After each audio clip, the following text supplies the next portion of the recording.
You ask Tiger to solve. This deals with linear equations with one unknown.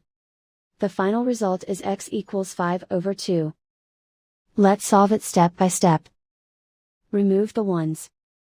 A variable's value does not change when it is multiplied by 1, so we can eliminate it.